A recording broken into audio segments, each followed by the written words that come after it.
The following program was produced by an independent community producer. The opinions expressed do not necessarily reflect those of the ECAT staff or board of directors.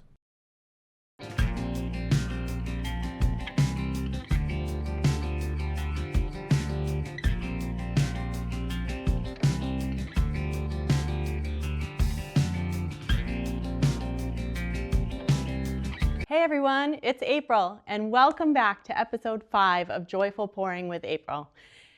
We have learned so much over the past 4 episodes. We've learned how to mix your paints, how to get your canvas set up for painting with the tape and the push pins. We have learned about consistency of paints, that is how thin your paints are, and what techniques you can use with thin, medium, and thick paints. We've learned about density of paints, which is how heavy your paints are. Some have a little more pigment and they sink to the bottom when others rise. So you want to be careful of that when you're mixing different paints. And we have learned about the opacity of paint, which is how see-through it is. So when you're layering paints, you know you want your opaque paints on the bottom and your transparent paints on the top, so that you can see them all. We've also learned about how to layer your paints, which is what I just talked about, where you put the denser paints on the bottom, the more opaque paints on the bottom, and the more transparent paints on the top. Today, we're going to do some fun stuff.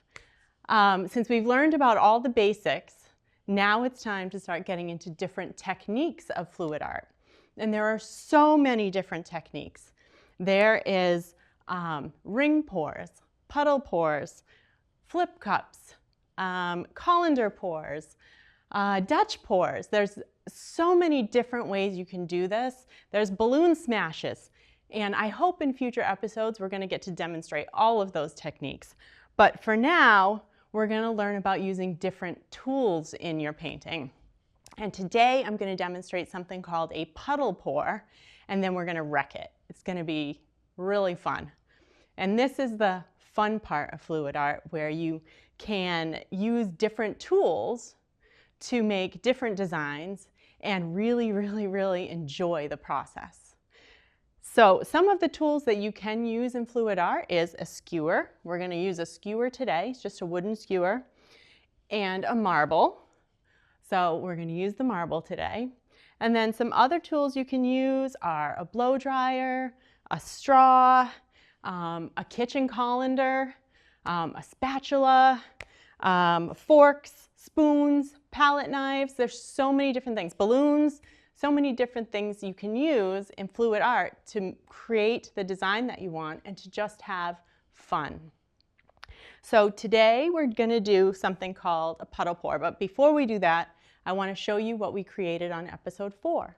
So episode 4, we did an open cup pour, and that's where you have an open cup that you put on the canvas and you just pour your paints into, and the paint comes out from underneath and makes different designs. And depending on the density of your paints, you could have cells or just different reactions that happen in your paint. So this is the one we created last time, and you can see all of the different cells in it. It's pretty funky. I can say it's probably not like my favorite painting, but it will appeal to somebody. I can also go back and do other things to this. I could take a brush and add some designs. I could add a hill with some shadows. I could add a stencil on top of something like a flower or a mandala or something like that. So there's limitless possibilities you can do with paintings that come out not exactly the way you pictured. Or maybe you just like it the way it is, and that's totally fine.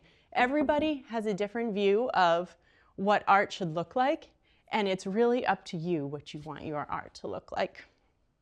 Okay, so today we're going to do a puddle pour, and I really wanted to do some fall colors since it's September, soon to be October, and I chose some colors that reminded me of the fall. When I was practicing this painting, it kept coming out way too brown, and brown is not my favorite color. So I did add some lighter colors to make it less brown. So we've got a nice red, kind of reminds me of the color red that mums can be. Same thing with the yellow, just a nice, like, I don't know what you call it, just a light yellow. Butter yellow, maybe. And then this is a mixture of brown, yellow, and red to make it like a peachy color. I've got gold. You always have to have a metallic, and gold is a very fall color. And then I added in a little bit of a bluish purple because I can't do anything without blue or purple in it because they're my favorite. So, and it reminds me kind of a fall sky color. So with a puddle pour, it's exactly what it sounds like. You're going to puddle the paints on the canvas, and then you're going to take whatever tool you want to use and kind of work it through those puddles to make a design. And I learned, I'm going to do two paintings for you today. One is with the skewer and one is with the marble. The one with the skewer is a technique that I learned from watching one of my favorite fluid artists. Her name is Molly. She's from Molly's Artistry. You can look her up on YouTube. But she has some really cool techniques and designs, and this was one that I learned from her. The other one, the marble pour, a lot of people do, and it's just a really, really fun technique to do. We're going to start off with that one, with the marble pour. So I'm going to take my colors and just puddle them on the canvas. And I think I'm going to start with my little peachy color here. And I've done my canvases the same that I always do, with the tape and the push pins. And I don't have gloves on today because I ran out of gloves, but that's okay. I have a wet rag I can wipe my hands with.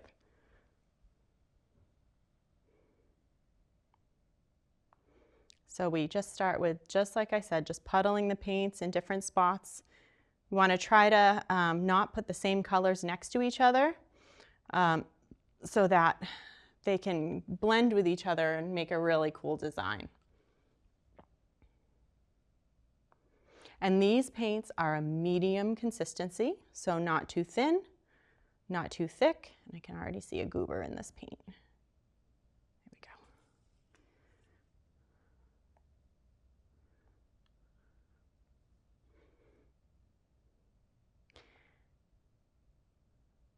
And you can make your puddles different sizes. They don't all have to be the same size. I really love this red color. They can be small puddles, big puddles, whatever colors you want to see more of. You can add more of that. I'm going to add a fourth puddle of red because I really like the red. And we'll add the blue in there.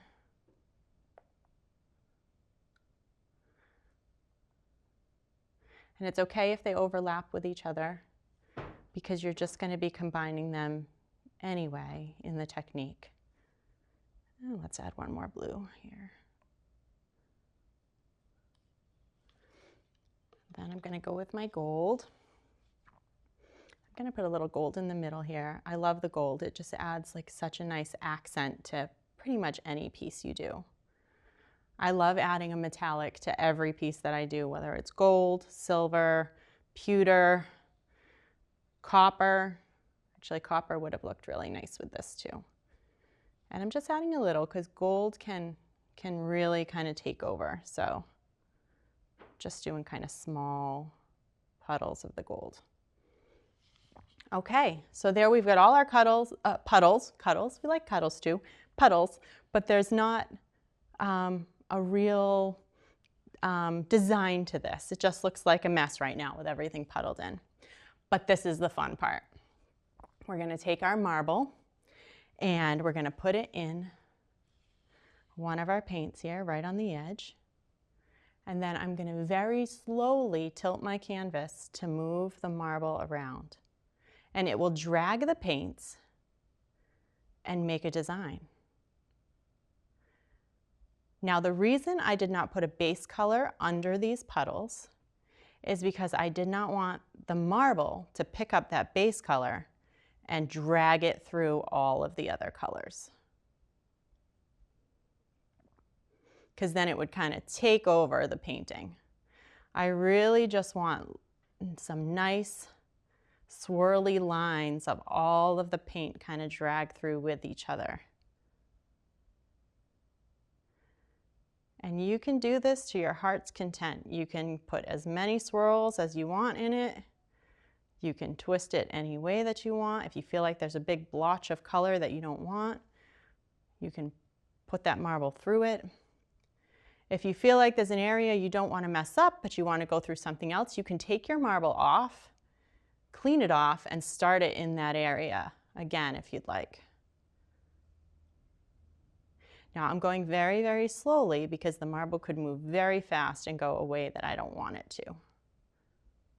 But for now, we look pretty good. And when you're happy with it, you're gonna take your marble and just, I'm gonna go around one more time here because I want to bring some color through that blue. Okay, and then just bring it off the edge. And there we've got our swirly, swirly colors. Now, I have a ton of paint on this canvas. I can already see I've got a little goober here. Oh, there you are. Okay. And what I'm going to do is I'm going to end up tilting it. But first, because I don't want to tilt off too much of my design, I'm going to take another color that I'm not going to use and just put it around the edges of the canvas to allow the paint to flow better. And this that I'm using now is really just, it's colors that I scraped off another canvas, and I use specifically just for this purpose, for extending paint flow. So it's not going to match, and that's okay because it's all going to be pushed off the canvas by the other paint. It's just to help it flow. And that's how I save paint, because you lose so much in the tilting process or the spinning process. You can scrape it up and use it for projects like this so that you're not wasting paint. All right, now we're going to get to the tilting.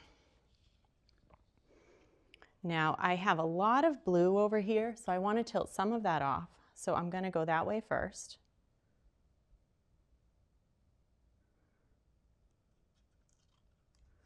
Try not to get my hands in the way there. And I want to tilt off that brown, okay? Then I'm going to come back to the middle here.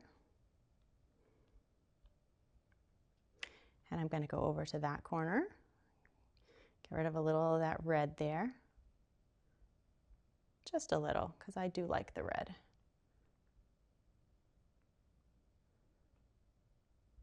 Back to the middle. I'll turn this so you can see it. This is looking really pretty. And we're going to go off this corner over here.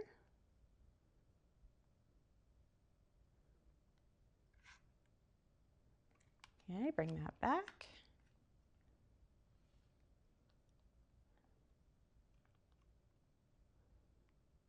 And then the last corner.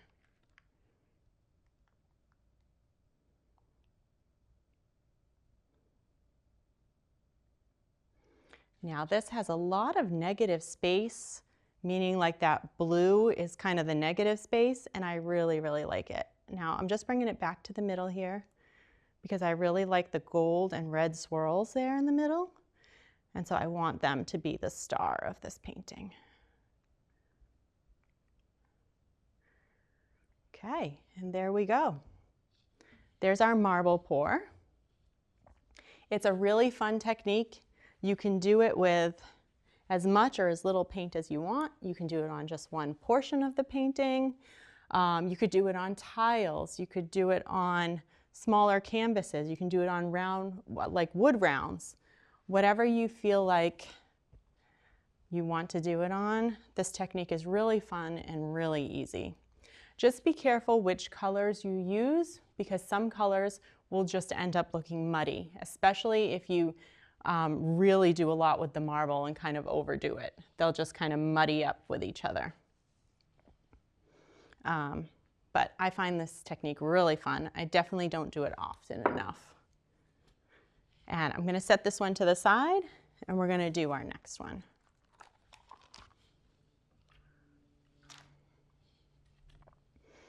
Now our next one is the one I talked about that I learned from Molly, who is another fluid artist. And it's a really fun technique as well. This one ends up looking, it's a little bit more purposeful, and it ends up looking very much like leaves falling. I did a painting like this with some iridescent paints that are white when you first paint them, and then when they dry, they change colors. And it was so fun to watch it turn into all these beautiful colors when I did it. So I'm using, again, these are 12 by 12 canvases. They're my favorite size. They are just really easy to work with, and they're a good size for hanging on your wall. They don't take up too much space. So this is the size that I most often work with. All right, so this one, I am going to put a base down, and that's because I want a lot of negative space, and I don't want the puddles to be touching each other because this technique requires them to have a little bit of separation. So the base will actually help them spread without bumping into one another. And I'm just doing a black base here because these colors are nice and bright, so they should be able to kind of stand out on a black base. I'm just going to spread it out a little bit to give me more room to put my puddles, to try not to drip it on my other painting here. And I'm just gently moving the paint around just to spread it a little. All right. So now I'm going to start with my yellow.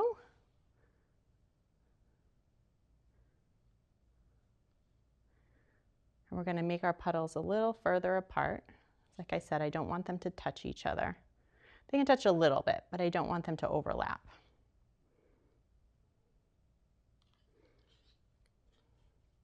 And we'll go red. Now, red and yellow together make orange. So like I said, you want to make sure that you are aware of what colors you're using next to each other so that you don't have any unwanted colors that ends up in your painting.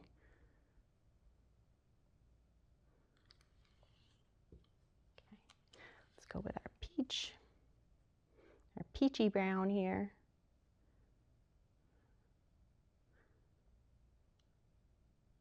And this technique is so fun, and it just, the design comes out so cool.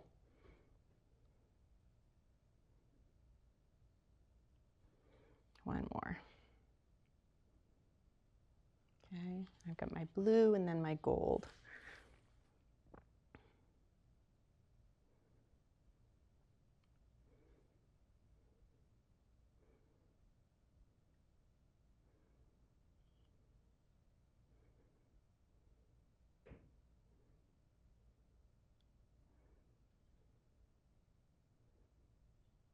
All right, maybe one more blue over here, and we'll do our gold. Another reason I like adding metallics is because it just adds shine to your painting. You get this nice, like, sparkly finish on those colors, and it just adds some interest to the painting. We like interest. Now I'm just kind of adding gold into the cracks here. See how the base coat keeps the circles from touching because it just spreads out and pushes those puddles away from each other. And let's see, a little over here, a little over here. Okay.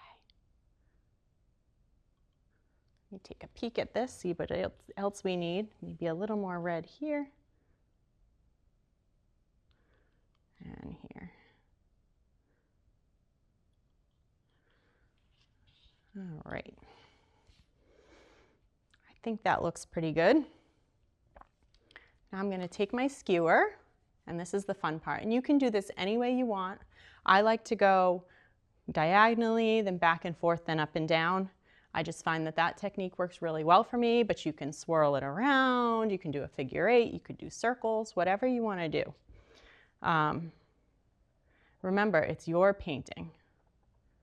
So I'm just going to go kind of up and down with this skewer and make some lines of interest into these puddles. I'm going to drag the paint through. And this in itself is very relaxing. It's like, oh, it's like one of those sand traps you can play with the little rake. It's just really fun and relaxing. And then I'm going to go this way. Just continuing on with the design. I'm just going nice and slow, making sure that I touch the areas that I want to, that I bring everything through. Okay.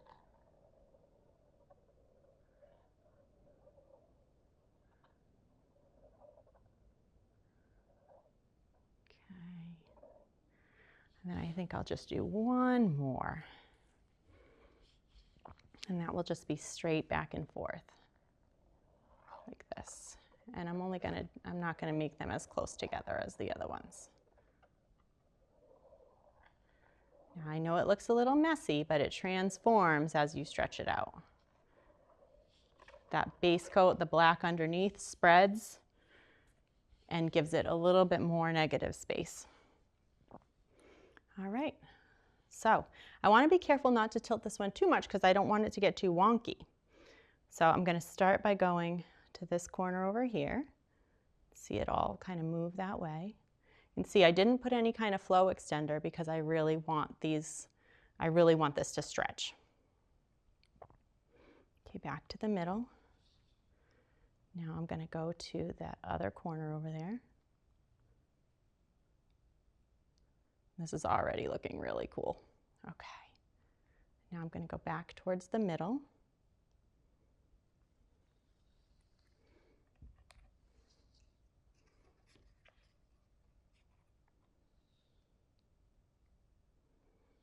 Back that corner there.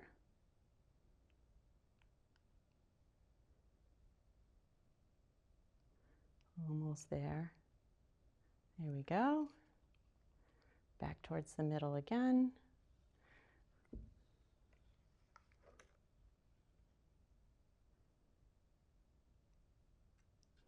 And then that last corner there.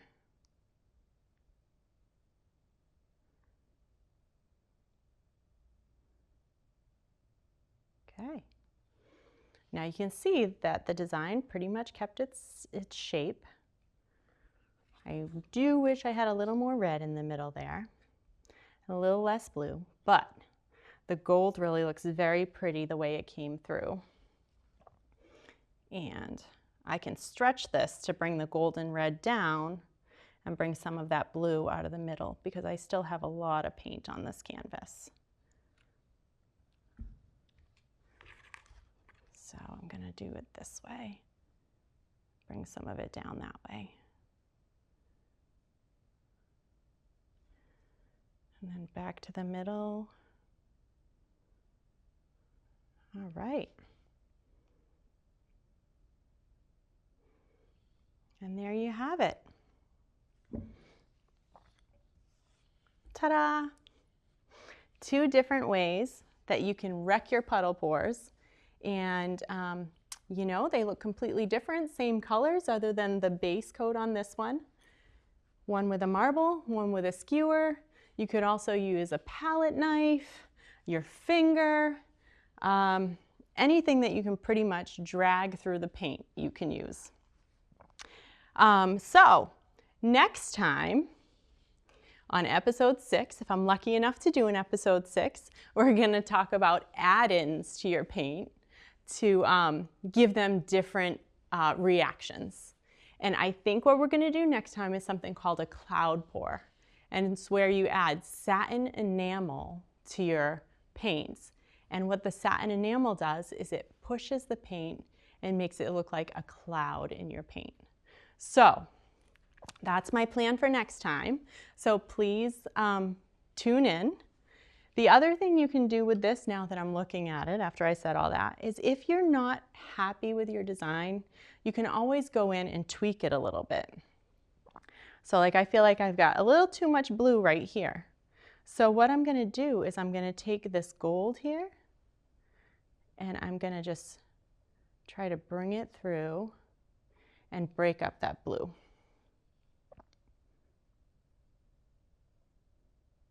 And make it as if it was part of the painting to begin with. I'm going to do that here with the peach too. I'm going to bring this blue and bring it through. There we go. And continue that blue there and bring it down through here. And kind of just put little designs in it that make it a little more pleasing to your eye. Once it's dry as well, you can go in with a brush with the same colors and add in small details that you feel will be more aesthetically pleasing to yourself and what you pictured in your painting. All right, I think that's enough fooling around. So if you're interested in my work, if you enjoyed this show, you can look me up on YouTube, Facebook, Instagram at Joyful Pouring by April. You can also email me if you're interested in purchasing any of my work or some custom work at joyfulpouringbyApril@gmail.com, and I will always get back to you, and do enjoy doing custom work as well. So I hope you have a joyful day. Thank you for tuning in.